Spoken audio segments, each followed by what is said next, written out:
राजधानी रायपुर में हर साल की तरह इस बार भी गणेश चतुर्थी का पर्व धूमधाम से मनाया जा रहा है। रायपुर के हर एक सड़क चौराहे में गणेश जी का पंडाल बनाया जा रहा है और गणपति बप्पा की मूर्ति का भव्य आगमन कर उनको 11 दिनों तक के लिए स्थापित किया जा रहा है। कालीबाड़ी में भी भगवान गणपति बप्पा का भव्य पंडाल बनाया गया है। इस पंडाल का थीम INS विक्रांत के ऊपर रखा गया है। चलिए आपको कराते हैं इस भव्य पंडाल के दिव्य दर्शन।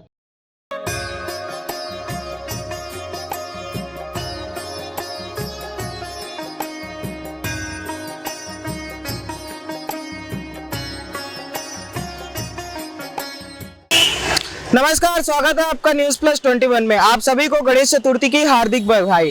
रायपुर गणेश भगवान के आगमन के लिए तैयार हो चुका है। इस समय मैं मौजूद हूं कालीबाड़ी में, जहां हर साल की तरह इस बार भी भव्य पंडाल का आयोजन किया गया है। इस बार पंडाल का थीम INS विक्रांत के थीम के ऊपर रखा गया है। आइए चलते हैं पंडाल के अंदर और आपको कराते हैं पंडाल के भव्य दर्शन।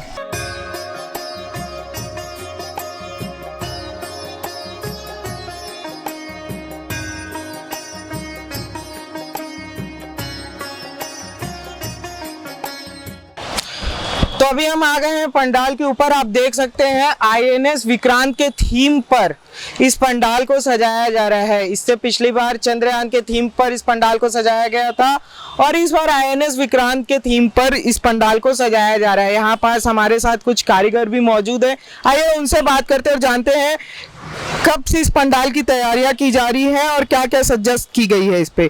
क्या नाम है भी आपका? शाकिर खान नाम है। शाकिर खान, कहाँ से हैं आप? मैं MP से हूँ, ग्वालियर से। ग्वालियर से हैं। कब से इस पंडाल को बनाया जा रहा है? ये काम 2 महीना हो गया इसको जी।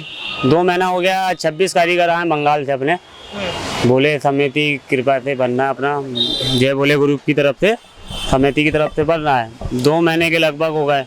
पेंटिंग का काम अपना 15 दिन से चल ही रहा है, तो लगभग आज हो ही जाएगा पूरा कंप्लीट। आज शाम तक गणेश विराजमान होंगे, जब तक अपना शाम तक हो जाएगा। क्या क्या कुछ तैयारियां की गई हैं? किस तरीके से इस पंडाल को तैयार किया गया है? इस पंडाल को सबका पहले दिमाग लगा, 4 महीने पहले थी सोच में, अपन सेटलमेंट करे बैठ के मीटिंग तो सोचे इसी को डिसाइड हुआ, बन गया अपना। जैसा छोटा सोचा था मगर ये तो बड़ा हो गया, तो बाबा की कृपा तो हो गया बड़ा। तो आप देख सकते हैं जैसे कि कारीगरों का बताना है कि 4 महीने पहले इस पंडाल के बारे में सोचा गया और 2 महीने से इस पंडाल को तैयार किया जा रहा है। INS विक्रांत के थीम पर इस पंडाल को तैयार किया गया है। आइए अब जय बोले ग्रुप के समिति के लोगों से बात करते हैं और जानते हैं उनसे कि क्या सोचकर, क्या आइडियोलॉजी को लेकर इस बार इस पंडाल को तैयार किया गया है, किस तरीके से तैयारियां की जा रही हैं और गणपति बप्पा को कब इस पंडाल के भीतर विराजमान किया जाएगा।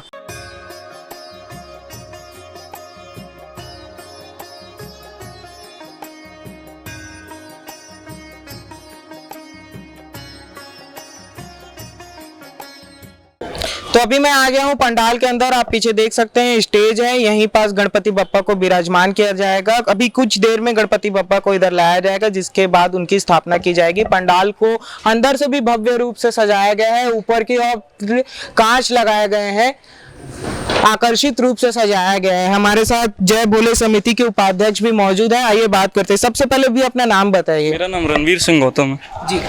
सर, इस बार INS विक्रांत के थीम पर आप लोग बना रहे हैं पंडाल, पिछले बार चंद्रयान, तो INS विक्रांत थीम कैसे आइडियोलॉजी आई, क्या है इसके पीछे आइडियोलॉजी? समिति के जितने भी मेंबर है सबने सोचा मिलके कि मतलब हर बार हम लोग 15 साल से मतलब वही देशभक्ति के रूप में बनाते, तो इस बार सोचे कि INS विक्रांत के रूप में हम लोग पंडाल बनाएंगे।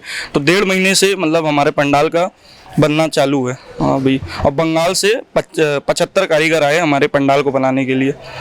कितने साल हो गए आप लोग को गणेश बैठाते हुए? जय बोले ग्रुप को 32 साल से ज़्यादा हो गए हैं गणेश बैठाते हुए जी। इस बार जो गणेश भगवान की प्रतिमा है वो कहाँ से लेकर आई जा रही है? हम लोग माना से लेके आ रहे हैं। हम लोग का कृष्णा मूर्ति कला हम लोग 32 साल से वहीं से बनवाते हैं हमारा गणेश जी। तो इस बार देखा जा रहा है इको फ्रेंडली गणेश की बात करें तो जो हमारे गणपति बप्पा आ रहे हैं, जिससे इन्वायरमेंट को कोई तकलीफ ना हो और गणपति बप्पा का अपमान भी ना हो, तो इन पे ध्यान, तो वही इसीलिए हम लोग मतलब अब और ट्राई करेंगे कि और इको फ्रेंडली हो। वैसे तो मतलब वही बहुत बड़े गणेश जी है तो उतना मतलब पॉसिबल नहीं था पूरा इको फ्रेंडली, मतलब जितना हो सका पार्ट हम लोग रियूजेबल वाले ही यूज़ करे हैं और हम लोग कुंड में विसर्जन करेंगे, कहीं इधर उधर नहीं, आराम से एकदम। जी। मेरा अब आपसे आखिरी सवाल है। पंडाल का लगभग 80% काम हो चुका है। पूरा पंडाल सजने में और गणपति बप्पा की स्थापना होने में कितना समय लगेगा, कब भक्त यहाँ पास आके भगवान के भव्य दर्शन प्राप्त कर पाएंगे? कल शाम 7 बजे तक भव्य दर्शन शुरू हो जाएगा। हमारा पंडाल कल तक तैयार हो जाएगा और आज बप्पा हमारे विराजमान हो जाएंगे। जी। तो ये थे हमारे साथ जय बोली समिति के उपाध्यक्ष, जिनका कहना है कि कल शाम 7 बजे तक भव्य दर्शन के लिए भक्तों के लिए ये पंडाल सज के तैयार हो जाएगा। ऐसी ही खबरों के लिए बने रहिए हमारे साथ। कैमरामैन नवेश अहमद के साथ मैं राघवेंद्र पांडे, न्यूज़ प्लस 21।